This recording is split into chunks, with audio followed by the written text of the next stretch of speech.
terhadap anak yatim jadilah seperti ayah yang penyayang. Dan sudah sering kita sebutkan bahwasanya anak yatim adalah anak yang meninggal ayahnya dan sebelum balik. Selama dia belum balik dan ayahnya meninggal dikatakan yatim. Kalau dia sudah balik maka julukan ini sudah tidak ada lagi melekat padanya. Jadi semua keutamaan yatim akan didapatkan dengan tadi syarat itu. Kalau sudah dewasa maka pahalanya adalah sedekah secara umum. Dan kita sudah jelaskan di pasal atau di bab sebelumnya 76 bahwasanya sebaik-baik rumah yang ada anak yatimnya. Kalau kita mampu menampung mereka di rumah bagus, biayai, hidupkan mereka sampai mereka dewasa. Dan kalau tidak bisa, maka minimal saya sudah sampaikan itu hari kita punya kantong-kantong rumah anak yatim, tanda kutip di sini artinya rumah-rumah anak yatim yang kita jadikan sebagai sumber sedekah bulanan kita. Jadi mungkin berasnya, mungkin gulanya, mungkin ada beberapa anak di situ yang kita sponsorin, apalah yang kita lakukan. Intinya jangan lewatkan satu bulan dalam kehidupan kita kecuali ada sedekah khusus buat anak-anak yatim ini karena pahalanya sangat besar. Sama juga dengan orang yang bisa menjenguk mereka dengan mengelus kepala, ya. Maka ada hadis lain yang menjelaskan bahwasanya mengelus kepala anak yatim akan mendatangkan pahala setiap helai rambutnya satu pahala. Ya. Maka itu bentuk kasih sayang sebenarnya ya yang kita berikan kepada anak yatim tersebut. Saya akan bacakan apa yang ditulis oleh Imam Bukhari rahimahullah di dalam kitab Adab Mufrad ini di bab 77-nya. Hadisnya yang pertama di sini adalah hadis nomor 138. Imam Bukhari berkata, Amr bin Abbas mengabarkan kepada kami, ia berkata, Abdurrahman mengabarkan kepada kami, ia berkata, Sofyan mengabarkan kepada kami dari Abu Ishaq, ia berkata, Sami'tu Abdurrahman ibn Abzah qala Daud kun lil yatimi kal abir rahim wa'lam annaka kama tazra'u kadzalika tahsud ma akbahal faqra ba'dal ghina wa aktharu min dhalik aw akbahu min dhalik ad-dalalatu ba'dal huda wa idza wa'adta sahibaka fa anjiz lahu ma wa'adtahu fa illa taf'al yurathu bainaka wa bainahu adawah wa ta'awwadh billahi min sahibin in dhakarta lam yu'inka wa in nasita lam yudhakkiruka. Aku mendengar Abdurrahman ibn Abzah berkata, Daud berkata, terhadap anak yatim jadilah seperti ayah yang penyayang. Ketahuilah bahwa sebagaimana engkau tanam seperti itu pula engkau tunai atau tuai. Betapa buruk masa kefakiran setelah masa kaya, dan lebih banyak dari itu atau lebih buruk dari itu adalah kesesatan setelah mendapatkan petunjuk. Jika engkau berjanji kepada temanmu maka penuhilah apa yang engkau janjikan kepadanya. Jika tidak maka permusuhan akan diwariskan antara engkau dan dia. Dan berlindunglah kepada Allah dari teman yang jika engkau menyebut kesulitanmu kepadanya dia tidak menolongmu, dan jika engkau lupa dia tidak mengingatkanmu. Ini juga disebutkan oleh Ibnu Abdi Dunya dalam buku beliau Islahul Mal di nomor 442. Hadis ini memberikan kepada kita beberapa pelajaran yang bisa kita ambil. Tentunya ini riwayat athar ya, bukan dari Nabi SAW, dari seorang gurunya Imam Bukhari, yang bagi beliau ini wasiat yang penting dinukil dari para ulama salaf ya. Dan wasiat ini adalah Daud telah berkata, terhadap anak yatim jadilah seperti ayah yang penyayang. Ketahuilah bahwa sebagaimana engkau tanam seperti itu pula engkau tuai. Maksudnya semua anak, kalau seandainya kita menanamkan sesuatu padanya, maka dia akan seperti itu tumbuh, dan begitulah kita panen. Misal anak-anak kita didik dengan Al-Quran, dengan hadis, dengan kebaikan-kebaikan akhlak mulia, nanti kita akan panen hasilnya. Kalau kita biarkan dia dalam kelalaiannya, dalam kekerasan, kasarnya, akhlak yang buruk, maka dia juga akan seperti itu. Baik anak kita kandung atau anak yatim ya. Kalau anak yatim Dididik dengan baik kita akan mendapatkan dua pahala. Pahala keyatimannya dan pahala pendidikannya. Khusus potongan paragraf ini adalah yang ditekankan masalah pendidikan. Apapun yang kau tanam begitulah yang akan kau dapatkan. Ini juga berlaku pada suami istri. Apa yang suami tanamkan pada istrinya itulah yang akan dia tuai. Apa yang orang tua tanamkan pada anaknya seperti itulah. Apa yang seorang pimpinan perusahaan tanamkan pada pegawainya seperti itulah. Kapan dia tegas pada kebenaran harus diterapkan dan dia mengingatkan kemungkaran, maka dia akan tuai hasilnya, akan berjalan dengan baik. Tapi kalau dia lalai, dia tidak memperhatikan, hanya memikirkan dirinya sendiri, maka tentu juga dia akan tuai hasil-hasil yang tidak baik. Juga dikatakan betapa buruk masa kefakiran setelah masa kaya. Maksudnya berusahalah maksimal mempertahankan keadaanmu dalam keadaan kaya. Ini juga sudah pernah saya titik beratkan dan saya ingatkan kembali. Ada sebuah artikel pernah saya tulis, judulnya itu apakah Islam menyuruhmu menjadi orang kaya? Maka setelah saya telusuri semua dalil-dalil yang ada, maka saya temukan memang seperti itu. Bahkan ulama berikhtilaf pendapat tentang masalah mana yang lebih afdal, orang kaya yang bersyukur atau orang miskin yang bersabar. Kaya bersyukur dengan nikmat semuanya, atau orang miskin banyak cobaannya dan dia bersabar. Mana yang lebih besar pahalanya? Kesimpulannya adalah orang kaya yang bersyukur. Karena orang kaya yang bersyukur bisa membiayai 1000 orang miskin yang sabar. Tapi orang yang miskin sabar tidak bisa buat apa-apa kepada orang kaya yang bersyukur.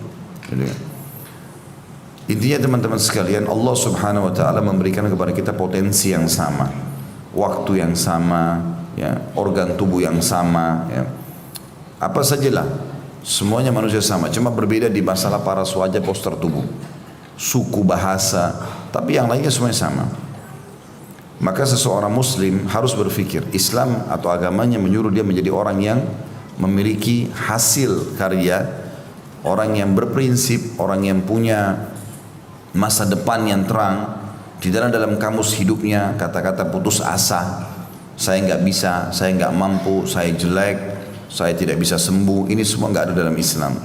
Semua orang punya potensi yang sama. Allah bahkan mengatakan tentang mengejar surga dalam ayat Al-Quran, A'udzubillahi minasyaitonirrajim, wa fi dzalika falyatanafasil mutanafisun. Di surga yang telah aku janjikan itu dengan segala macam fasilitas dan derajat-derajat tingginya, pada itulah orang-orang mestinya bersaing. Suruh bersaing yang baik. Orang sakit, kata Nabi SAW, Allah tidak turunkan penyakit kecuali Allah turunkan bersamanya obat. Maka berobatlah wahai hamba-hamba Allah. Jadi Nabi SAW memberikan secara umum. Begitu juga Allah SWT menjelaskan secara umum, menyuruh umat Islam untuk bergerak. Bahkan kita disuruh berlindung dari sifat malas, vakum, putus asa. Kata Nabi SAW, aku tidak suka dengan pesimis. Saya kayaknya nggak sembuh, saya nggak bisa kaya seperti dia, saya nggak bisa begini dan begitu. Tapi saya suka al-fa'al, kata Nabi SAW. Lalu para sahabat bertanya, ya Rasulullah, apa itu al-fa'al? Kata Nabi SAW, kalimat optimis. Saya pasti bisa, saya akan coba. Dan Allah menjanjikan dalam banyak ayat, ya, kurang lebih kalau tidak salah ayat-ayat yang pernah saya lihat itu 15 ayat berisikan tentang motivasi masalah ini. Tapi yang paling jelas sekali, orang yang berusaha Allah pasti balas atau kasih adalah surah Al-Ankabut, surah nomor 29 ayat 59. Ya. A'udzubillahi minasyaitonirrajim, walladzina jahadu fina lanahdiyannahum subulana. Orang-orang yang berusaha menempuh jalan-jalan kami akan berikan petunjuk ke jalan-jalan kami. Kata sebagian ulama, orang yang berusaha memperbaiki ekonominya, fisiknya, ya penyakitnya, apa saja dia berusaha untuk keluar dari sesuatu masalah, Allah akan bantu dia. Yang penting dia sudah berusaha. Maka Islam menyuruh kita menjadi orang yang maju, berhasil. Ya. Bahkan ada 2 rukun Islam dari 5 rukun Islam, semuanya wajib ini 5-5-nya, tapi ada 2 wajib, tapi ini tanda kutip seperti sebuah tantangan bagi kita, karena dikatakan bagi yang mampu, zakat dan haji. Kalau ada orang yang mengatakan ini kan bagi yang mampu, saya nggak mampu, nggak usah saya pikirin, keliru. Kapan dia meninggal, dia kehilangan pahalanya. Minimal dia niat dan dia berdoa kepada Allah SWT dan dia berusaha bagaimana dia dari mustahik, ya, menjadi muzaki. Tadinya dia mustahik menerima zakat, kapan satu waktu dia harus mengubah keadaannya menjadi muzakki, orang yang mengeluarkan zakat itu. Dan dia harus dongkrak dirinya, dia harus berusaha. Allah tidak akan mengubah nasib satu kaum sampai dia mengubah dirinya sendiri. Dalam Al-Quran Allah berfirman, A'udzubillahi minasyaitonirrajim, Innallaha la yughayyiru ma biqaumin hatta yughayyiru ma bi anfusihim. Allah tidak akan mengubah nasib satu kaum sampai mereka berusaha mengubah dulu dirinya, baru Allah berikan keberkahan. Begitu juga dengan haji. Kan haji nggak wajib karena saya tidak mampu. Mau saya pikirin haji. Dia meninggal dia nggak dosa tapi dia kerugi. Minimal dia niat, ya Allah saya ingin haji walaupun cuma sekali sebelum saya meninggal. Maka kalau dia meninggal dapat pahalanya. Apalagi kalau dia sudah berusaha menabung, berusaha bekerja, jadikan target-target untuk mengejar itu, insya Allah dia akan kasih. Allah SWT akan kasih itu. Maka ini tantangan bagi setiap muslim untuk maju. Ya. Dan juga Nabi SAW memotivasi dalam hadis Bukhari, seseorang dan antara kalian mengambil potongan-potongan tali, kemudian dia pergi ke hutan, dia mengambil ranting-ranting lalu diikat dan dipikul di pundaknya, dia jual di pasar, jauh lebih mulia daripada dia mengemis kepada orang-orang. Artinya bekerja, berusaha, gitu kan? Nggak ada kata-kata vakum dalam Islam, nggak ada kata-kata pesimis. Dan juga Nabi SAW mengatakan kalau di tangan kalian ada bibit tanaman dan kalian tahu besok kiamat, tetap tancapkan. Dan Nabi SAW mengatakan juga bagi orang yang menggali potensi mencari harta yang halal, kata Nabi SAW, at-tajir as-saduq al-amin, seorang saudagar, pengusaha yang jujur dan terpercaya, ma'an nabiyina wa siddiqina wa syuhada, pasti mereka akan bersama dengan para nabi-nabi, para orang-orang jujur dan para syuhada di surga Firdaus nantinya. Jadi hanya dengan jujur dia kalau transaksi jual beli, dia berusaha mencari harta yang halal, maka Allah SWT berikan dia posisi tinggi di surga nantinya. Saya pernah kasih contoh dan saya ingatkan kembali, misalnya masjid ini. Kita di sini sekarang kalau hadir di majelis ini, Allah kasih pahala sesuai dengan kadar keikhlasan dia. Tapi ada orang tidak hadir di masjid ini misalnya, baik sudah meninggal atau mungkin tidak ada, tidak sempat hadir, cuman dia punya andil, dia pernah menyumbang di masjid ini. Dia panen pahala kita semuanya. Karena dia menjadi penyebab adanya tempat ini. Dan itu dengan harta. Enggak mungkin tidak.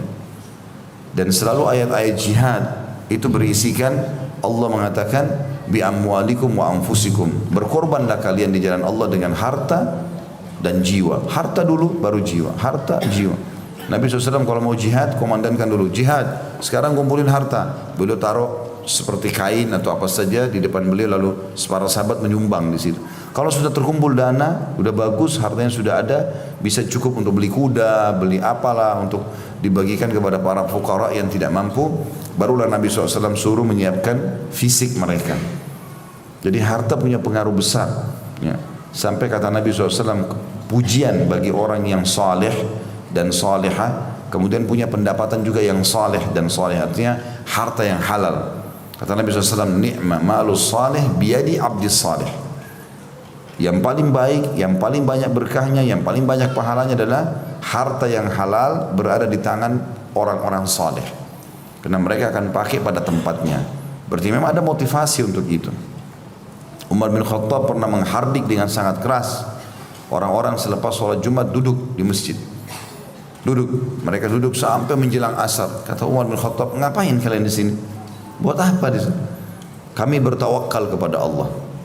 Maka Umar marah. Maksudnya tawakal itu ya sudah, kalau ada orang kasih makanan kami makan, kalau enggak ada ya sudah. Gitu kan. Maka Umar marah pada mereka. Kalian mengatakan bertawakal kepada Allah sementara dan duduk sini berharap Allah kirimkan makanan, sementara kalian sudah tahu tidak pernah Allah catatkan langit menghujankan emas atau perak. Maka Umar pun mengusir mereka dari masjid, suruh keluar kerja. Itu juga pernah terjadi di zaman Sufyan ats-Tsauri rahimahullah, ulama tabi'in yang masyhur. Beliau pernah menghardik beberapa orang yang duduk di masjid, kemudian tidak keluar bekerja. Kata Sufyan, ngapain kalian di sini di masjid? Selepas sholat, mereka bilang, kami nggak tahu harus buat apa. Maka kata Sufyan ats-Tsauri, keluarlah, cari rezekinya Allah. Keluar, cari rezekinya Allah. Jangan vakum seperti ini, jangan kaku, jangan sampai menganggap putus asa. Keluar, cari rezekinya Allah. Ya. Dan kemudian beliau mengatakan, keluarlah dan cari rezekinya Allah, dan jangan kalian menjadi beban bagi kaum muslimin. Jadi memang disuruh motivasi untuk itu. Juga Sa'id bin Musayyib rahimahullah mengatakan, sahabat-sahabat Rasulullah SAW yang aku temui semuanya, dia tabi'in kebetulan. Tidak ada satu orang pun di antara mereka kecuali saya temukan, yang dia kenal ya, kecuali saya temukan mereka berdagang di lautan Romawi. Para sahabat Nabi berdagang. Abu Darda radhiyallahu anhu membuka jual makanan dengan cara memasak sendiri sampai jenggotnya sering kali kena asap dari makanan tersebut atau dari masakan. Bekerja, bergerak. Islam adalah agama yang bergerak. Kita juga kalau lihat ritual-ritual ibadah kita, sholat, gerakannya itu kesehatan. Umrah atau haji, ada tawaf, ada sa'i, jalan. Ya, kita juga pergi haji itu ada jumrah, jalan dari kemah ke jumrah, melontar, melempar. Seperti memang agama ini, bukan seperti, memang dasarnya agama ini adalah agama yang bergerak. Agama yang mengajarkan agar para penganutnya menjadi orang yang berpotensi. Islam membolehkan kita bersaing pada hal-hal yang baik, ya, pada harta yang halal, pada kedudukan yang baik yang halal, ya, pada anak-anak, ya, pada pasangan, itu semua biasa dalam Islam, dibolehkan asal tidak berharap itu nikmat hilang dari orang. Misal teman-teman semua sudah menikah, udah saya juga mau menikah, dia jadikan itu sebagai motivasi buat dia. Orang ini sudah berhasil punya perusahaan, saya juga mau punya perusahaan. Orang ini punya anak, saya juga pengen punya anak. Hal-hal positif tanpa mengharapkan nikmat itu hilang dari orang lain, itu dalam Islam sangat ditekankan. Dan juga Nabi SAW selalu berlindung. Beliau dan sambil mengatakan kepada para sahabat, berlindunglah kalian dari kekurangan, ya, dari kemiskinan dan dari kehinaan. Artinya jangan sampai dihina oleh orang. Juga dalam hadis yang lain beliau selalu membaca sebelum salam doa, wa'udzu bika min galabatid daini wa qahrir rijal. Ya Allah, aku berlindung kepadamu jangan sampai aku terlilit utang dan jangan sampai aku ini, ya, diatur oleh orang lain. Kata sebagian ulama, kalau dia sudah jadi pegawai, dia berusaha menjadi seorang pemilik. Bagaimana caranya? Dia berusaha berikhtiar sambil berdoa. Allah Subhanahu wa taala melapangkan tangannya menerima hamba yang berdoa di pagi hari dan juga di malam hari. Maka dia boleh meminta apa saja. Abdurrahman bin Auf radhiyallahu anhu datang ke Madinah miskin, enggak punya apa-apa kecuali baju di badan. Tapi karena mau bekerja, Allah berkahi. Dia bilang kepada sahabatnya Sa'ad bin Ubadah radhiyallahu anhu majma'in, tunjukkan kepada saya pasar. Dia lihat di pasar, kira-kira apa sih yang mayoritas orang jual? Oh, ternyata alat-alat perkebunan. Maka dia pun cari toko yang paling besar, lalu dia mengatakan, saya sahabatmu, saudaramu muslim dari Mekah, hijrah, ya. Dan saya mau mencoba mulai usaha. Bisa nggak saya pinjam beberapa cangkul di sini, alat perkebunan, saya jual. Besok saya bayar. Kata yang punya toko, silahkan ambil saja. Mulailah Abdurrahman ambil beberapa cangkul, dia keliling pasar jual dengan niat ikhlas ingin mendapatkan rezeki halal. Ternyata laku. Dia bayar toko itu besok, dia ambil lagi lebih banyak. Dalam sebulan saya sudah punya toko sendiri. Ya. Berapa kali kita temukan, atau banyak kita temukan di masyarakat begitu. Asal dia mau berusaha, dia mau ambil produk, mulai dia jual dan dia jujur, Allah berkahi. Nabi SAW bersabda dalam sebuah hadis, kalau dua orang sedang transaksi, maka selama mereka jujur, dua-duanya jujur, Allah berkahi. Artinya Allah akan berikan tambahan rezeki untuk mereka. Dan kalau salah satunya atau dua-duanya bohong atau menyembunyikan aib produknya, maka Allah pun akan angkat berkah. Artinya tidak akan mendapatkan keuntungan yang baik di situ. Nah, dalam Islam kita dianjurkan kalau kita sudah sampai pada prestasi tertentu, jangan justru turun. Usahakan selalu naik, gitu kan? Bagaimanapun caranya, dan kapan dia sedikit aja turun, maka dia jadikan sebagai bahan muhasabah. Karena tidak akan mungkin rezeki Allah angkat kecuali memang dasarnya orang itu punya dosa. Kalau dia tidak ada dosa, biidznillah tidak akan terjadi hal-hal yang tidak diinginkan. Bangkrutnya usaha, cerainya rumah tangga atau apa, kita jadikan bahan muhasabah. Karena Islam tidak pernah menyuruh itu. Islam menyuruh kita untuk menjadi orang yang maju. Nah, yang menghambat semua itu dan menghilangkan kita dari nikmat yang sedang ada justru karena ada dosa yang kita lakukan. Maka kita jadikan bahan muhasabah. Makanya beliau di sini ingatkan, dan hati-hatilah, sangat buruk keadaan orang yang tiba-tiba bangkrut jadi orang miskin setelah tadinya kaya. Dia akan susah mengadaptasikan dirinya. Kalau orang miskin terus jadi kaya itu mudah, karena dari susah menjadi enak gitu. Tapi orang yang tadinya enak tiba-tiba jadi bangkrut dan susah. Saya lihat depan mata kepala sendiri banyak orang keluarga yang dulu waktu saya masih kecil, saya lihat mereka keluarga yang kaya-kaya semuanya. Waktu saya masih kecil kelihatan mobil sekian banyak, rumah sekian banyak. Subhanallah, berjalan waktu mereka bangkrut jadi terhina, jadi kayak terpojok, orang tidak perhatikan lagi, orang tidak lihat. Ini semua kalau dalam teori syar'i ada sesuatu yang berhubungan dengan pelanggaran dia sama Allah. Selama dia bertakwa sama Allah, mustahil Allah angkat nikmat itu. Tidak mungkin. Allah bilang dalam surah At-Talaq kan masalah itu. Wa may yattaqillaha yaj'al lahu makhraja. Yang bertakwa kepada Allah, Allah berikan jalan keluar. Wa yarzuqhu min haitsu la yahtasib. Allah berikan rezeki dari tempat yang tidak disangka-sangka. Kata ulama tafsir, rezeki yang tidak akan pernah terputus sampai dia mati. Sampai sahabat-sahabat seperti Abu Bakar, Uthman, Umar, semua ya, Ali bin Abi Thalib dan yang lain-lain sahabat-sahabat semua ini, banyak di antara mereka seperti Umar dan Ali bin Abi Thalib karena ekonominya tadinya biasa, tapi dengan dia bertakwa kepada Allah berjalan ekonominya jadi banyak. Dan pada saat meninggal banyak warisan ditinggalkan. Ada di antara sahabat juga yang luar biasa seperti Abdurrahman bin Auf waktu mau dibagi warisannya, saking banyaknya emas dalam gudangnya, itu sampai harus dihancurin, dibagi-bagi dengan kampak. Ya, karena sudah melengket emas-emas itu satu sama yang lain. Karena banyaknya, padahal tiap hari sedekah. Selalu saja datang keuntungan. Di satu kisah dikatakan datang satu peti emas keuntungan. Dia lihat kok banyak sekali, dia gelisah duduk mikirin. Bagaimana caranya nih? Emas ini nggak boleh ada di rumah. Istrinya datang lalu mengatakan, wahai Abdurrahman, ada apa? Nah, ini emas ganggu saya nih. Belum pernah kita dapat keuntungan sebanyak ini. Satu peti. Terus bagaimana? Mau bagaimana? Kata istrinya, ya saya mau bagi-bagi. Istrinya yang salehah pun mengatakan, baiklah kita bagi-bagi. Dibungkus di kantong, dihabisin malam itu berdua. Sampai subuh dua-duanya merasa lega. Alhamdulillah, kalau kita meninggal gak ada hisab nih. Begitu mereka. Allahu alam kalau antum gimana. Ibu-ibu pas suaminya bilang, saya mau sedekah sebentar, buat saya dulu mana. Tapi karena ikhlas dia bagi, besok dalam kisah ini dikatakan datang keuntungan 2 peti. Abdurrahman sibuk lagi sama istrinya pagi, besoknya datang 3 peti. Terus saja keuntungan datang. Sampai akhirnya gudangnya penuh dengan segala macam hal. Dikatakan dalam sebuah kisah, Nabi SAW mengatakan, ini Abdurrahman ini akan nanti lama hisabnya hari kiamat karena hartanya banyak. Abdurrahman bin Auf berkah, selalu mau bergerak, selalu bekerja. Inisiatifnya banyak. Sampai dalam 1 tahun, 2 tahun di Madinah saja dia sudah bisa buat pasar-pasar. Sampai Nabi SAW mengatakan kalau Abdurrahman ini genggam tanah, dia jual berkah, untung. Tanah digenggam bisa untung. Ya karena pintarnya gitu radhiyallahu anhu ajma'in. Yes. Satu waktu pernah Nabi SAW untuk bilang itu dia kepikiran. Maka dia lihat hartanya banyak sekali nih. Gimana caranya habiskan uang ini? Jadi mau habiskan di jalan Allah. Dia dengar di ujung Madinah ada orang miskin, ada sahabat Nabi tidak berhasil panen, kurmanya rusak. Dia datang, mau jual nggak kurma rusakmu? Siapa yang nggak mau jual kurma rusak mau dibeli? Abdurrahman bilang saya beli semua. Berapa hargamu? Nggak usah saya tawar. Kasih harga normal, dibeli sama Abdurrahman. Sampai semua harta di gudangnya habis. Abdurrahman bilang, alhamdulillah saya selamat sekarang. Karena sudah tidak ada hisab hari kiamat. Subhanallah 3 hari kemudian datang utusan Raja Yaman, ada pemimpin Yaman datang. Di Yaman ada penyakit kulit menimpa masyarakat Yaman. Itu kata tabib di sana obatnya kurma rusak. Dan tidak ada yang punya kurma rusak di Madinah kecuali Abdurrahman. Maka utusan itu beli dengan keuntungan berlipat-lipat. Kata Abdurrahman, memang sudah nasib saya. Tapi subhanallah, orang kalau mau bekerja, orang mau bergerak, Allah kasih.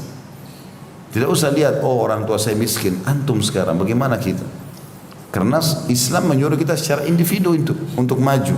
Makanya dalam sebuah hadis, dalam sebuah pepatah dikatakan, untuk memotivasi anak-anak muda dan secara individu dia yang harus bergerak. Laisal fata man yaqulu kana abi kada wa kada.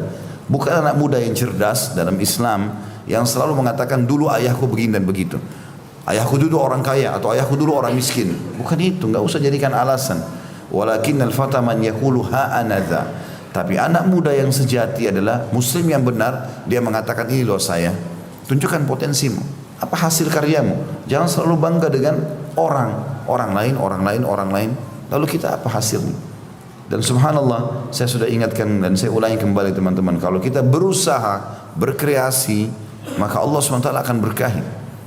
Adanya banyak orang memproduksi produk-produk, baik itu makanan, minuman, inisiatif dari dia, Allah SWT berkahi. Orang non muslim pun Allah SWT berkahi. Bagaimana dengan kita? Akan beda dengan orang yang dasarnya vakum, dia merasa dirinya tidak bisa, tidak bisa. Ya sudah, Allah berikan sesuai dengan permintaan dia. Maka dari potongan nasihat ini sangat dianjurkan dalam Islam seseorang itu menjadi orang yang maju, berhasil, maksimal, semaksimal mungkin. Beda teman-teman antara si A sama si B. Si A ini pada saat sama si B sama-sama memulai untuk mencari rezeki, si A begitu dapat gaji 2 juta, ya sudahlah cukup buat saya ini. 1,5 juta kasih istri saya, 500.000 saya pakai. Udah, saya mau begini saja. Dia nggak salah, nggak salah. Tapi dia akan begitu terus. Dengan si B, begitu dia masuk kerja sama-sama si A tadi, misalnya anggaplah dari jadi OB di perusahaan. Tapi si B ini mengatakan saya ingin maju. Kira-kira bagaimana caranya supaya bisa mendapatkan sesuatu yang maju di dalam perusahaan ini? Jadi misalnya dia tanya HRD-nya atau siapa yang bertanggung jawab di perusahaan, saya mau maju. Apakah ada jabatan saya yang bisa dapat gak? Dari sini saya bisa pindah gak? Kalau bisa, apa jabatan itu dan apa prestasi yang saya harus jangkau? Maka kita lihat si B kalau dia kejar itu, dia berusaha 5 tahun ke depan atau 4 tahun ke depan, kita akan temukan si A tetap dalam keadaan yang sama, si B akan mencapai apa yang dia inginkan. Mungkin belum 1-2 hari, tapi berapa tahun kemudian akan berubah. Saya temukan banyak sekali begitu di lapangan masyarakat. Tadi mereka bersahabat, yang satu maju pesat, yang satu enggak. Kalau kita komunikasikan dengan mereka, ternyata ini memang punya tumuh namanya, punya keinginan besar untuk bisa maju, yang satu tidak. Maka Allah berikan sesuai dengan niat masing-masing. Umar bin Abdul Aziz rahimahullah, beliau waktu jadi gubernur di Madinah, kedatangan seorang tetangganya ini orang miskin. Tetangganya dulu waktu Umar sebelum jadi gubernur sering bantu dia. Maka dia datang ke istana, lalu dia mengatakan, wahai Amir, pemimpin, Anda dulu sering bantu saya waktu saya miskin, sekarang saya juga butuh bantuan. Kata Umar bin Abdul Aziz, silahkan, apa yang kau butuh sampaikan. Saya sampai dikasih lah sama dia. Setelah dikasih, lalu Umar bin Abdul Aziz mengatakan, ketahuilah, saya ini seseorang laki-laki yang punya tumuh yang besar. Tumuh itu harapan yang untuk maju dan sukses pada tingkat maksimal sampai saya sebelum meninggal. Selama saya masih hidup, saya akan bekerja maksimal untuk mendapatkan yang terbaik. Baik itu nama, jabatan, harta, pasangan hidup, anak-anak, itu namanya tumuh dalam Islam. Saya punya potensi, saya ingin mau menjangkau yang terbaik itu. Dan setelah gubernur ini saya mau jadi raja, jadi khalifah. Dia bilang begitu. Padahal secara urutan di kerajaan Umayyah dulu, dinasti Umayyah itu tidak bisa dia jadi raja. Karena Umar bin Abdul Aziz keturunan yang kesekian, masih jauh gitu kan. Tapi subhanallah dia punya tumuh, punya keinginan yang sangat besar. Dia bilang sama orang ini, kalau Allah mudahkan niat saya itu, saya jadi khalifah, datanglah, saya akan memberikan kepada kamu lebih banyak lagi uang dari ini. Kata orang ini, dia bilang baiklah, saya akan ingatkan Anda kalau Anda berhasil. Berapa tahun kemudian, selang cuma berapa tahun jadi gubernur Madinah, kalau saya tidak salah 3 tahun atau 4 tahun, tiba-tiba meninggal khalifah yang jadi raja pada saat itu, dan khalifah ini tersentuh hatinya. Dia bicara sama sekretarisnya dia, ini kira-kira siapa yang paling berhak jadi khalifah setelah saya? Kalau adik saya ini yang mau jadi khalifah, kayaknya masih jauh dari agama. Apa yang sudah saya bangun selama ini, banyak masjid, kegiatan agama, pasukan jihad, belum tentu dia bisa jalankan. Kata penasehatnya, kalau Anda mau dengar saran saya, tulis wasiat, tunjuk Umar bin Abdul Aziz. Umar bin Abdul Aziz orangnya soleh, baik, walaupun dia belum secara urutan dia tidak baik dari rakyat, tapi tulis. Dia bilang benar, Umar bin Abdul Aziz adalah keluarga dari Umayyah yang paling soleh. Ditulis sama dia. Waktu khalifah meninggal, dibacakan surat itu, semua orang yang dari keluarganya kaget, kok bisa ini yang dikasih pada orang jauh? Tapi wasiat khalifah dijalankan, Allah kabulkan menjadi khalifah. Maka datanglah orang ini tadi yang miskin ke istana khalifah Umar bin Abdul Aziz, dan dia duduk sama orang-orang miskin, anak yatim, dia lagi makan sama-sama dengan mereka di halaman istananya. Maka orang miskin ini datang lalu mengatakan, wahai Amir Mu'minin, dulu Anda menjanjikan kepada saya kalau jadi khalifah akan memberikan harta. Dia bilang benar, ambillah harta ini. Dikasihlah sekian banyak harta, lalu dia pulang. Dan dia mengatakan, saya tidak menemukan harta lebih berkah daripada harta itu. Sampai saya berusaha menghabiskannya, tidak habis-habis harta itu. Keluar tetap datang kembali, keluar tetap datang, berkah uang itu karena halalnya gitu. Tapi ada namanya dalam Islam tadi tumuh, keinginan besar, semangat, harapan positif untuk bisa sembuh dari penyakit, untuk jadi orang kaya, untuk jadi orang yang terbaik. Itu memang dalam Islam diperintahkan. Dinukil juga sebuah kisah Di depan Ka'bah ada 4 orang anak-anak muda, tampan-tampan, baik-baik. Mereka masih belum punya kedudukan sama sekali pada waktu itu. Habis sholat asar, pas di depan Ka'bah, di pelataran tempat tawaf, itu tidak terlalu banyak orang tahu. Mereka duduk. Lalu masing-masing saling bicara anak-anak muda ini. Mereka semua rata-rata di bawah 25 tahun. Kira-kira kalau kalian, kata salah seorang di antara mereka, kalau kalian Allah berikan harapan untuk bisa maju, mau jadi apa kira-kira? Di situ ada 3 orang adik kakak dan ada 1 sahabat mereka. Yang saya ingat itu yang sahabat ini kalau tidak salah Sulaiman bin Abdul Malik. Kemudian 3 orang bersaudara ini Abdullah bin Zubair, Urwah bin Zubair, dan ada 1 lagi. Saya lupa namanya. Kalau tidak salah Muhammad. Tapi jelas ini ada 1 orang adik kakak bertiga ini.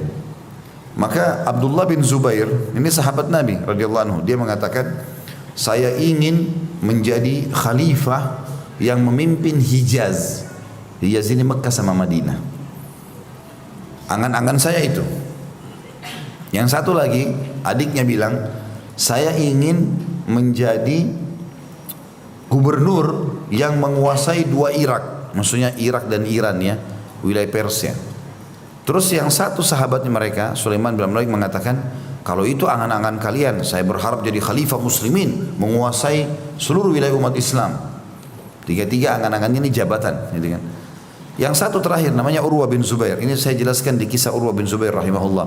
Ini anaknya Zubair bin Awam, seorang yang sangat saleh, ayahnya sahabat Nabi, ya boleh dijamin masuk surga, 10 orang yang jamin masuk surga.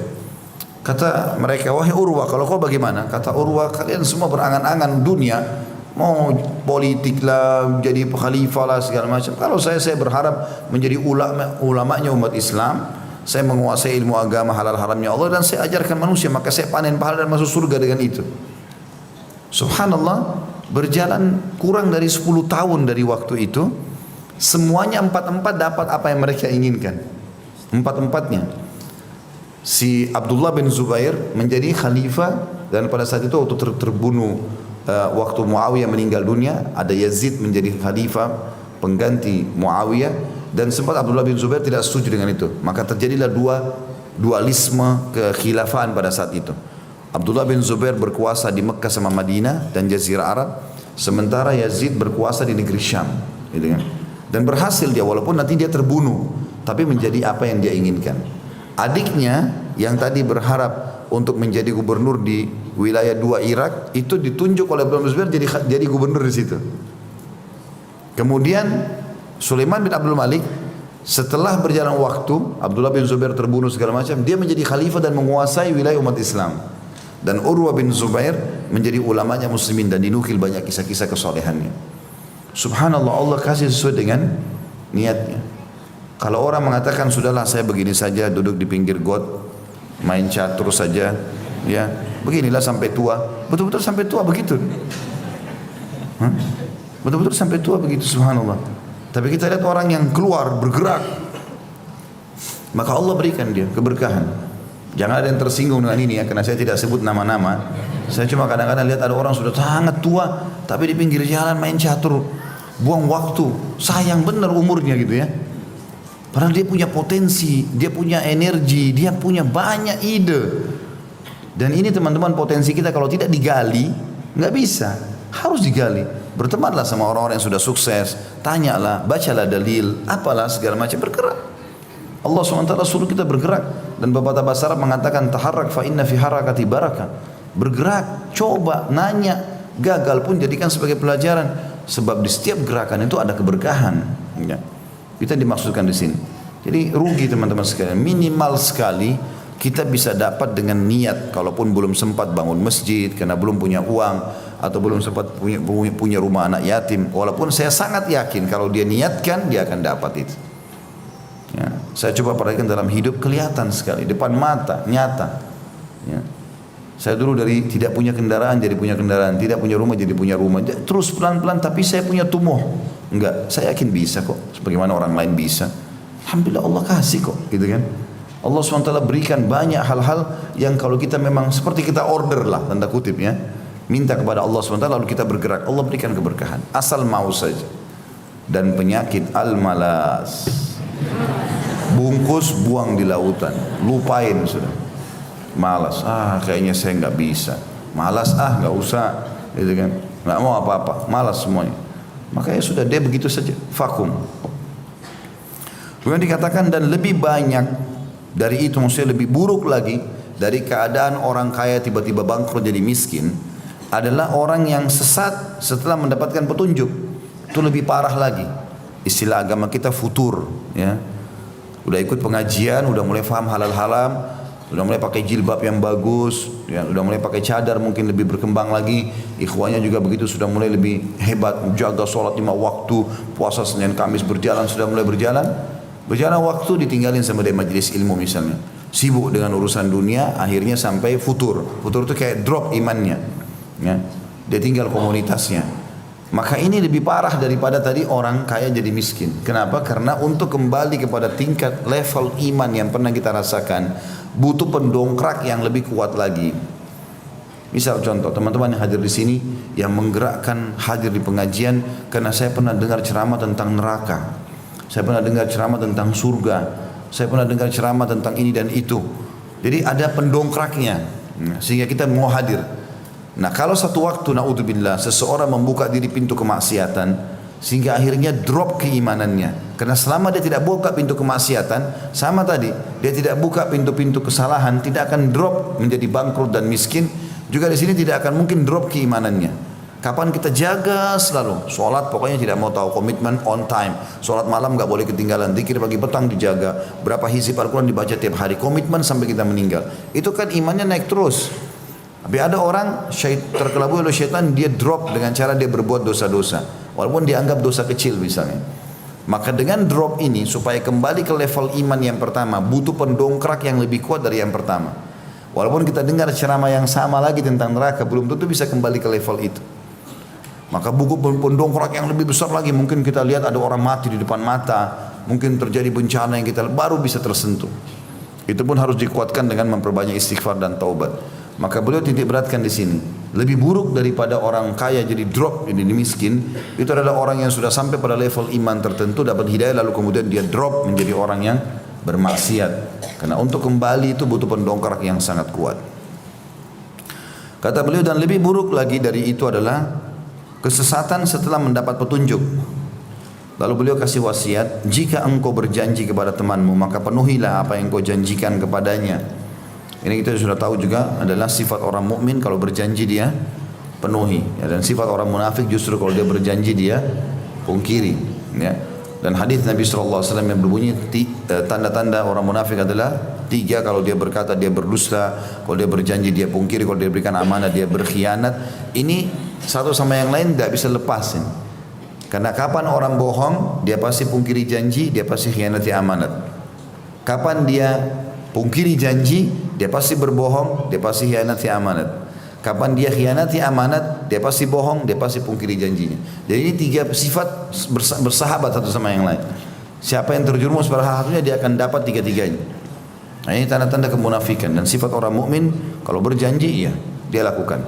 Dan dalam berjanji selalu ucapkan insya Allah. Dan makna insya Allah adalah kepastian. Karena kadang-kadang kita bilang, kalau teman kita bilang datang ke rumah saya, insya Allah, jangan insya Allah dong. Seakan-akan insya Allah itu nggak pasti. Keliru ini. Insya Allah itu justru pasti. Nabi Sulaiman alaihissalam dalam hadis Bukhari mengatakan, malam ini aku akan gauli 100 orang istriku. Beliau punya banyak istri. Dan aku berharap dengan pergaulan ini, biologis ini, setiap istri melahirkan 1 mujahid. Nabi Sulaiman niatnya baik, mau begitu, ya, mau punya anak-anak mujahid, 100 orang mujahid dari 100 orang istrinya. Tapi ada satu keluarganya Nabi Sulaiman ingatkan, bilanglah insya Allah wahai Nabiullah. Tapi dia lupa bilang. Maka kata Nabi Muhammad SAW, Allah pun tidak memberikan dia anak kecuali 1 dari 100 orang istrinya, dan itu pun tidak sempurna. Andai saja kata Nabi Muhammad SAW dia mengucapkan insya Allah, Allah akan kasih dia seperti apa yang dia niatkan. Maka insya Allah itu kepastian, bukan marah keraguan. Ya, kamu datang ke rumah saya, insya Allah, berarti sudah pasti dia datang. Begitu semestinya. Jangan ditegur ya, jangan insya Allah dong. Ya. Gimana? Jika tidak, maka permusuhan akan diwariskan antara engkau dengan dia. Maksudnya pecahnya persahabatan, rusaknya rumah tangga, jalinan cinta satu sama yang lain, itu dikarenakan bermula daripada ingkar janji. Ya. Kalau sudah berjanji, orang mukmin penuhi. Apapun itu sifatnya, selama bukan kemaksiatan. Kalau kemaksiatan, batalkan. Dan berlindunglah kepada Allah dari teman yang jika engkau menyebutkan kesulitanmu kepadanya, dia tidak menolongmu. Dan jika engkau lupa, dia tidak mengingatkanmu. Jadi pernah ada orang datang kepada Abdullah bin Mas'ud radhiyallahu anhu, dan ini juga pernah terjadi kepada Abu Hurairah radhiyallahu anhu.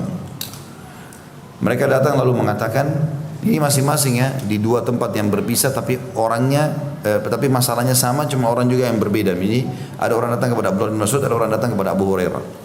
Dua-duanya sahabat Nabi. Kebetulan kasusnya sama, tapi orang yang berbeda. Mereka mengatakan satu sama yang lain ini, saya mencintai anda karena Allah. Saya mulai sekarang, saya mau sama-sama anda jalan kemana-mana segala macam. Saya mencintai anda karena Allah dan ingin mengejar keutamaan apa yang dijanjikan. Karena orang yang saling mencintai karena Allah itu akan dinaungi oleh Allah, di bawah naungan Allah. Hari kiamat tidak ada naungan kecuali naungan Allah. Di mahsyar pada saat orang kepanasan, dia dinaungi di bawah arsy. Maka Abdullah bin Mas'ud berkata radhiyallahu anhu, apa kau sudah tahu syaratnya menjadi sahabatku, jadi temanku? Sudah tahu? Dia bilang belum. Apa itu? Kata Abdullah bin Mas'ud, kantongku akan jadi kantongmu, kantongmu jadi kantongku. Kapan? Siap nggak kamu? Duitmu duitku, duitku duitmu. Dia bilang saya belum siap. Orang itu bilang, kata Abdullah bin Mas'ud, cari orang lain. Untuk apa bersahabat? Untuk apa suami istri kalau perhitungan? Untuk apa? Nggak ada gunanya. Justru loyalitas terlihat. Orang kalau cinta ya loyalitasnya harus ada. Tidak akan pernah langgeng persahabatan, rumah tangga, partner bisnis kalau bakhil. Pelit nggak bisa. Tapi kalau dia dermawan, saling berlomba membayarkan temannya, pasangan hidupnya, tidak ada utang di antara mereka, itu luar biasa. Ini kadang-kadang saya heran lihat ada suami istri, hitung-hitungan di kertas, utangmu berapa? Suami istri utang-utang gimana modelnya nih? Sudah satu badan, jelas-jelas sama-sama biologi, sama-sama tidur, sama-sama makan, masih utang-utangan, gimana ceritanya? Aneh benar gitu. Atau sahabat dekat, kemudian tunggu selalu temannya yang kasih hadiah. Ya, tunggu aja dia pasti kasih saya hadiah, pasti saya ditraktir. Bakhil. Baik, bayarin orang royal gitu. Orang dermawan itu dicintai sama Allah, dicintai juga sama manusia. Untuk apa pelit? Kasih ke orang. Apapun yang kita keluarkan, pasti Allah ganti. Baik buat diri kita sendiri atau buat orang lain. Ya, maka harusnya difahami masalah itu. Royal dalam masalah kebaikan itu adalah hal yang baik. Maka di sini perlu diketahui ya. Kata beliau, jangan cari teman yang perhitungan dan bakhil. Kapan kau sampaikan hajatmu? Anak saya sakit, tidak ngerti-ngerti. Ya. Saya lagi butuh uang. Oh iya, bas selesai. Sebatas itu. Iya, oh iya. Tapi nggak bantu. Ya. Orang yang benar, orang yang baik, orang yang dermawan teman-teman, tanpa diminta datang ke rumah orang, udah bawa hadiah, anak-anaknya dikasih sesuatu. Ada orang begitu, masya Allah. Saya tidak, subhanallah, tidak bisa lupa beberapa orang-orang dulu masih kena hubungan kekerabatan dengan kami, tapi masya Allah sekali gitu. Ada ibu-ibu dulu sering datang, sudah meninggal, Allah yarham. Saya dulu masih SD, waktu tinggal di Makassar. Saya kalau mau pulang, ibu itu selalu bilang, Khalid temani saya, suruh buka pintu. Nah, dulu rumah nenek kami 4 lantai di Makassar, maka saya turun bukain gembok. Setiap bukain gembok pasti dikasih uang sama dia. Ini ya buat kamu beli permen atau apa. Itu subhanallah tertanam itu dalam jiwa saya. Saya sampai sekarang gak bisa lupa orang itu. Saya selalu doakan kebaikan, Allah berkahi, Allah maafkan. Karena kebaikan itu padahal sebenarnya cuma memberikan sesuatu. Dan saya juga jadi belajar. Ternyata orang kalau memberi sesuatu walaupun sedikit, itu menanamkan rasa cinta orang itu kepada kita ya. Dan akhirnya kita jadi merasa luar biasa. Setiap kali orang yang royal itu memberi ini, ataupun dia pergi berangkat umroh, atau dia keluar kota, ada saja yang dibawa hadiah, kasih sesuatu, membuat orang senang dengan dia. Emang begitu. Kalau ada orang subhanallah terbalik, dia cuma tahu terima, tidak mau sama sekali memberikan orang jadi malas juga membantu dia. Setiap diantarin makanan sama tetangga, selalu piring kosong pulang. Isi sesuatu. Cuma ada kerupuk, Ustaz, kerupuk nggak apa-apa. Taruh taruhlah sesuatu di situ. Gitu kan? Kecuali kalau kita betul-betul tidak mampu. Karena Nabi SAW mengatakan kalau kau diberikan sesuatu oleh orang lain atau lakukan kebaikan, balaslah yang sama. Dalam riwayat lain maka lebih baik, bahkan lebih baik daripada itu. Gitu kan? Kalau kau tidak mampu, tidak bisa sama sekali, ucapkan jazakallahu khairan. Karena itu sudah cukup, akan memberi, itu akan mencukupi bagi dia. Jadi Allah akan balas dengan kebaikan. Dan jika engkau lupa dia tidak mengingatkanmu, maksudnya adalah kalau kau telah lupa melakukan ibadah, dia tidak mau ingatkan, maka jangan lagi berteman sama orang seperti ini. Ada kandungan hadis di sini. Yang pertama, anjuran untuk mengurus anak yatim. Karena ada potongan pertama dikatakan oleh Daud rahimahullah, terhadap anak yatim jadilah seperti ayah yang penyayang. Kemudian yang kedua, penjelasan tentang beratnya kemiskinan setelah kekayaan dan beratnya kesesatan setelah mendapat petunjuk. Artinya bagaimana orang mempertahankan kekayaannya dan nama harumnya segala macam, dan juga bagaimana dia mempertahankan hidayah yang sudah Allah berikan. Jangan sampai drop. Dan itu bisa kita lakukan itu. Ingat teman-teman, untuk masuk ke kancah pertandingan, misalnya lomba lari, mudah, tinggal daftar, dapat nomor urut, selesai. Untuk menjadi nomor 1 juga masih mudah. Tinggal melatih diri bagaimana mengejar prestasi itu, bagaimana menjadi nomor 1. Tapi yang agak sulit ini adalah mempertahankan juara 1 itu. Ini kalau kita bahasakan dalam agama istiqomah itu. Bagaimana orang komitmen untuk mempertahankan kebaikan yang sedang Allah berikan kepada dia. Renungi semua nikmat teman-teman sekalian, dari pasangan hidup, dari anak-anak, dari pekerjaan, dari kesehatan. Ini semua nikmat Allah berikan untuk bisa dipertahankan sampai kita meninggal. Allah tidak akan angkat sampai kita sendiri yang memungkiri atau malah kufur terhadap nikmat itu. Kemudian yang ketiga, anjuran agar menunaikan janji dan bahaya jika tidak menunaikan janji tersebut. Nah, sudah saya bilang tadi, selalu gunakan insyaallah. Dan insyaallah itu adalah kepastian. Yang keempat, peringatan agar tidak mencari teman yang buruk.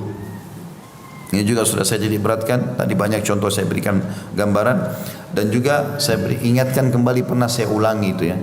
Kita kalau walaupun kita semangat teman-teman, kita ini orangnya energi, ya.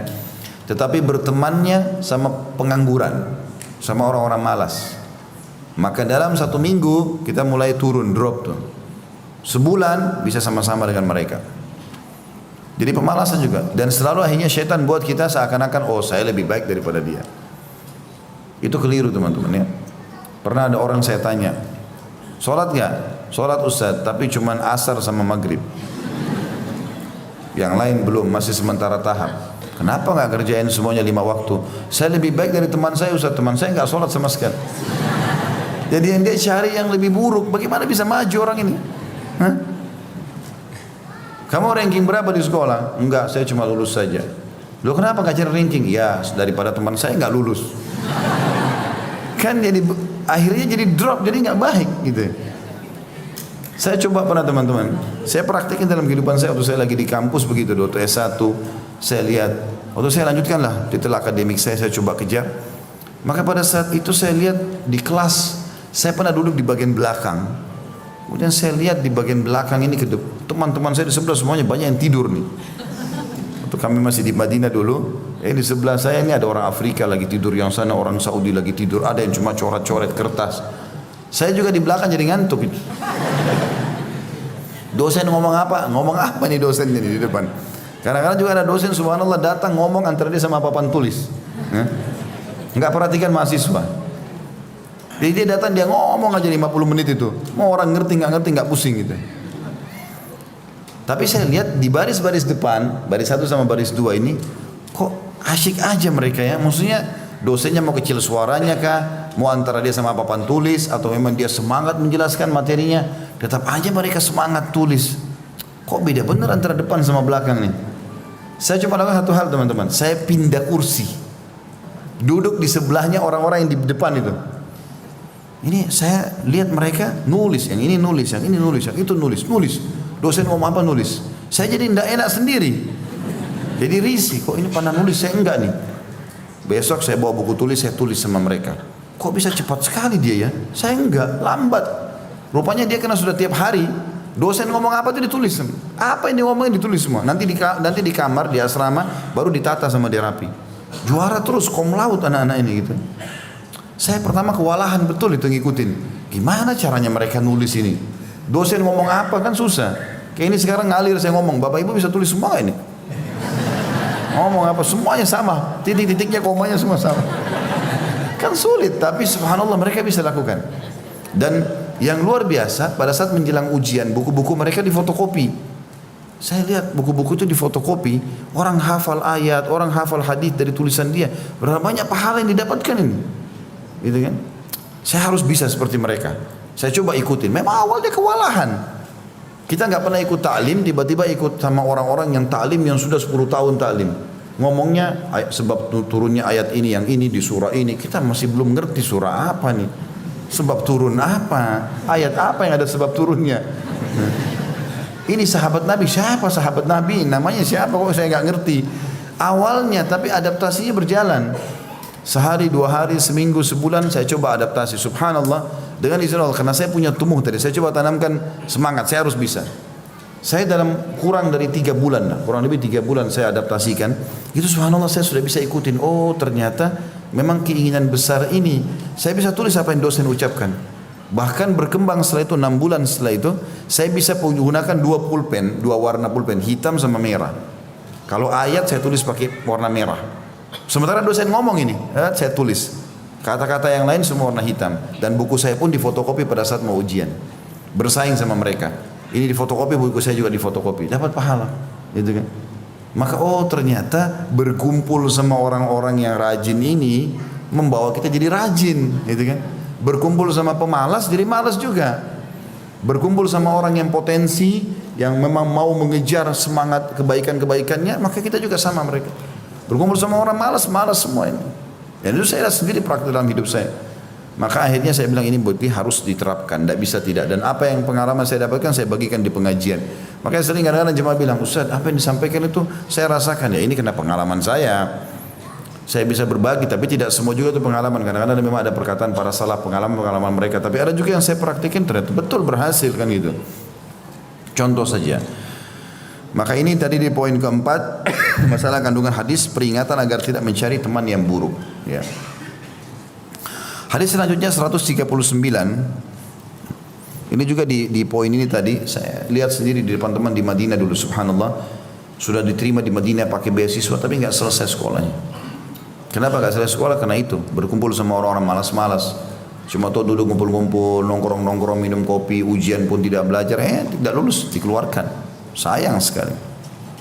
Baik, hadis selanjutnya nomor 139. Musa kata Imam Bukhari rahimahullah, Musa mengabarkan kepada kami, ia berkata, Hamzah bin Nujaih Abu Ammarah mengabarkan kepada kami, ia berkata, Sami'tul Hasan yaqul, laqad ahadtul muslimin wa innar rajula minhum la yusbihu fayaqul ya ahliyah ya ahliyah yatimakum yatimakum ya ahliyah ya ahliyah miskinakum miskinakum ya ahliyah ya ahliyah jarakum jarakum wa usri'a bi khiyarikum wa antum kulla yawmin tardhulun wa sami'tuhu yaqul wa idza syi'ta ra'aitahu fasiqan yata'ammaku bi 30,000 ila an-nar ma lahu katalahu Allah ba'a khalaqahu min Allah bi thamanin anaz atau anaz ya wa in syi'ta ra'aitahu mudayyi'an murabbi'an fi sabili syaitan la wa'ada lahu min nafsihi wala minan nas. Aku mendengar Al-Hasan, maksudnya Al-Hasan Basri rahimahullah berkata, aku hidup bersama kaum muslimin di masa sahabat dan tabi'in. Artinya aku hidup bertemu dengan sahabat-sahabat Nabi. Sesungguhnya seseorang laki-laki di antara mereka berada di pagi hari lalu berkata, wahai keluargaku, ingatlah anak yatim kalian, ingatlah anak yatim kalian.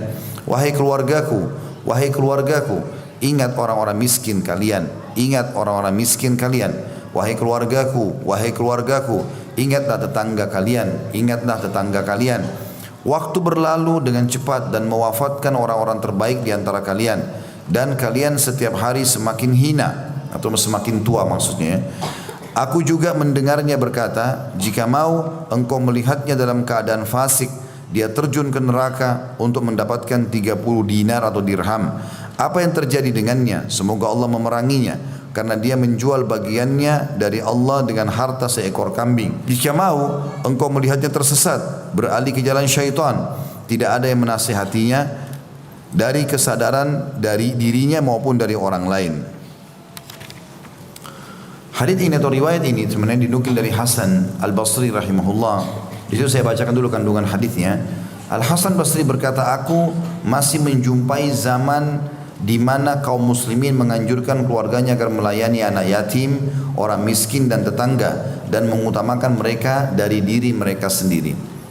Hasan Basri rahimahullah ini hidup di tahun 110 Hijriah, ya, seingat saya begitu. Dan dia dikenal juga dengan julukan Hasan Basri ini anak susu Nabi SAW. Sebenarnya dia tidak disusui tidak ada ASI yang masuk ke mulutnya dari istri-istri Nabi, tapi Hasan Basri ibunya dia adalah sahayanya Ummu Salamah radhiyallahu anha, istri Nabi SAW. Nah, Hasan Basri ini lahir di rumahnya Ummu Salamah, dan kalau Ummu Salamah menyuruh ibunya pergi ke pasar untuk beli sesuatu dan ternyata telat, ibunya datang sementara Hasan Basri menangis ingin disusuin, maka Ummu Salamah menempelkan dia pada dadanya dan memberikan dia dari dadahnya, tetapi tidak ada ASI. Ummu Salamah sudah berumur. Maka gara-gara itu dapat julukan anak susu Nabi SAW. Hasan Basri tumbuh besar di rumah Ummahatil Mukminin. Makanya dia sangat soleh. Hasan Basri ini kalau di Irak, Basri nama kota Basra ya. Hasan namanya dia. Hasan Basri ini rahimahullah, kalau orang merasa imannya sudah lemah pasti datang ke dia. Ngomongnya surga, neraka, kematian. Mayoritasnya itu. Orang datang ketemu dia pasti imannya bertambah. Jadi dia memang konsisten sampai meninggal. Nah, di antara yang dia wasiatkan pada saat itu, dia lihat di keadaan orang-orang di sekitarnya, udah banyak orang lalai, anak yatim tidak ada yang urus lagi, banyak dulu di pinggir jalan, minta makanan nggak ada yang kasih, ya, tetangga-tetangga sudah tidak dihiraukan lagi, nggak ada yang memberikan hak-haknya yang sudah Allah perintahkan. Maka beliau mengingatkan, ya, wahai orang-orang yang ada di sekitarku sekarang, ketahuilah aku pernah hidup sezaman dengan para sahabat dan para tabiin, orang-orang soleh di antara mereka. Tidak pernah mereka tiba pagi hari kecuali mereka sudah ingatkan keluarganya atau istrinya, ya, bahwasanya uruslah ya anak-anak yatim, uruslah orang-orang miskin, uruslah para tetangga, gitu kan. Selalu diwasiatkan, dan selalu kalau pulang suaminya malam hari pasti tanya, udah bantu belum tetangga, udah kasih belum begini, udah bantu belum orang miskin si fulan, anak yatim itu sudah diurus belum.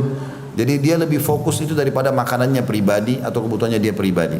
Kemudian yang kedua dikatakan kandungan hadisnya adalah, kemudian beliau rahimahullah menjumpai zaman yang sedikit di dalamnya orang menjaga agamanya, harta semakin melimpah, tapi mereka bakhil dan tamak, dan akhlak semakin rusak, serta sedikit orang yang melindungi dan berpegang teguh kepada agama. Itu diambil dari potongan di sini, dikatakan setelah dia bilang, ya, waktu berlalu cepat dan mewafatkan orang-orang terbaik, maksudnya para sahabat, para tabiin sudah mati. Saya masih hidup, kata Hasan Basri. Saya temukan sekarang zaman berbeda sekali keadaannya. Di zaman sekarang makin hina maksudnya jauh dari agama. Tidak ada lagi mereka keinginannya untuk menetapkan hukum-hukum agama ini. Aku juga mendengar dia berkata, jika mau engkau melihatnya dalam keadaan fasik. Artinya di depan mata sekarang, di zaman aku itu tahun 110 Hijriah, sekarang 1400 ya. Kalau Hasan Basri hidup di zaman kita sekarang luar biasa, mungkin beliau berkeluh kesahnya, gitu kan? Karena di zaman itu saja sedikit saja ada pelanggaran sudah dinilai sama beliau. Beliau mengatakan, di antara hal yang sempat aku lihat adalah mereka kelihatan fasik, bahkan bersedia terjun ke api neraka hanya dengan 30.000 dirham atau dinar. Maksudnya menipu orang kah, uang riba kah, apa saja saya nggak peduli lagi. Dan itu tidak mungkin terjadi di sahabat dan tabiin. Orang-orang generasi awal tidak mungkin lakukan itu, karena mereka sangat khawatir. Tapi zaman sekarang aneh betul, kenapa kok mereka berani benar menjerumuskan dirinya pada api neraka hanya dengan uang yang sedikit. Lalu kemudian ada juga orang menjual ya, sesuatu apapun, yang penting dia bisa hidup ya, walaupun hanya mendapatkan seekor kambing gitu kan, dengan hal-hal yang haram. Bahkan jauh daripada itu, dia tersesat dan mau beralih dari jalan Allah ke jalan syaitan, dan tidak ada yang menasihatinya. Zaman sudah rusak, sampai-sampai ada orang berbuat maksiat tidak lagi yang menasihatinya. Artinya Hasan Basri di sini Bapak Ibu sekalian ingin memberikan gambaran tentang keadaan beliau pada saat itu. Menasihati manusia, kenapa kalian berubah? Kenapa kalian menjerumuskan diri pada neraka? Kenapa terjadi pelanggaran ini dan itu? Sementara saya pernah hidup dengan para sahabat dan tabi'in, mereka menjaga semua hubungan sama Allah sampai mereka konsisten dan sampai mereka meninggal dunia. Artinya di sini wasiat yang mau disampaikan dari riwayat ini adalah bagaimana seseorang itu dia konsisten dan istiqamah di jalan Allah Subhanahu wa taala dan jangan berubah apapun yang ada di sekitarnya. Karena memang tugas kita setelah mendapat hidayah adalah istiqamah, mempertahankan itu. Setelah tadi juara, pertahankan kejuaraan itu. Kalau ada orang ranking 1 dari SD, terus dia pertahankan sampai selesai SD, bahkan SMP dan SMA, itu bagus, itu berarti orang yang istiqamah.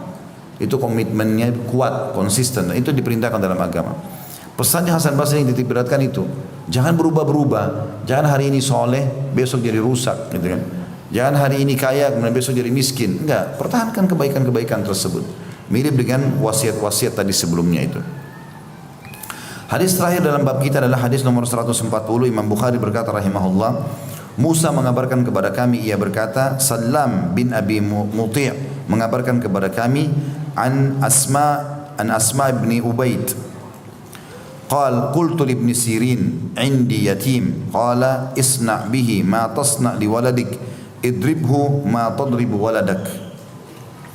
Dari Asma bin Ubaid, ia berkata, aku berkata kepada Ibnu Sirin, Muhammad bin Sirin, aku mempunyai seorang anak yatim. Lalu ia berkata, berbuat baiklah kepadanya seperti apa yang engkau perbuat kepada anakmu, dan pukullah ia sebagaimana engkau memukul anakmu. Di sini diambil pelajaran teman-teman sekalian bahwasanya Ibnu Sirin, Muhammad bin Sirin ini seorang ulama saleh ya, sangat baik, ibadahnya sangat bagus dan terkenal dengan takbir mimpinya. Muhammad bin Sirin ini ada kisahnya sendiri, sudah saya jelaskan di YouTube itu. Kalau teman-teman mendengarkan kisahnya banyak sekali, yang sangat luar biasa menyentuh secara keimanan. Tapi yang jelas Muhammad bin Sirin ini pernah berwasiat kepada seseorang muridnya sambil berkata, kalau kau punya anak yatim di rumah, maka perlakukanlah dia sebagaimana kau perlakukan anakmu, dan pukullah dia sebagaimana kau pukul anakmu. Artinya kalaupun harus dipukul, maka anggap seperti anakmu. Jangan karena dia anak yatim, nggak jelas orang tuanya atau orang tuanya pun sudah meninggal, maka kau main pukul sembarangan sementara anakmu tidak kau hukum. Di sini hadits ini atau riwayat ini menjelaskan tentang bagaimana penting, atau athar ini ya, tepatnya lebih tepat athar bukan hadis ya. Hasan Basri memberikan peringatan kepada, atau Ibnu Sirin memberikan peringatan kepada kita tentang bagaimana seseorang berlaku baik kepada anak-anak yatim, dan dia perlakukan seperti anaknya sendiri untuk mengejar keutamaan atau pahala yang dijanjikan. Ada dua kandungan hadis di sini. Yang pertama, setiap muslim wajib mengurus anak yatim sebagaimana halnya ia mengurus anaknya sendiri, baik tinggal di rumahnya atau tinggal di tempat lain, dan tidak boleh mentang-mentang karena numpang di rumahnya lalu kemudian dia menyiksanya. Yang kedua, arahan dari seorang tabi'in yaitu Ibnu Sirin, namanya dia Muhammad ya, Muhammad bin Sirin, kepada seluruh kaum muslimin mukallaf artinya sudah balik ya, agar mengurus anak yatim dan memperlakukannya seperti anaknya sendiri. Ya, kalau kita simpulkan tadi seperti saya bilang di awal, bagaimana seseorang muslim selalu menjadikan target ada anak yatim yang dia sponsori. Berapa saja yang dia mampu, apa saja yang dia mampu. Mau dia mampu biaya 100 orang, 1 orang, itu hak dia, terserah dia. Tapi usahakan jangan lewat ada waktu sehari atau sebulan yang dia tidak membiayai anak-anak yatim itu. Allahu a'lam.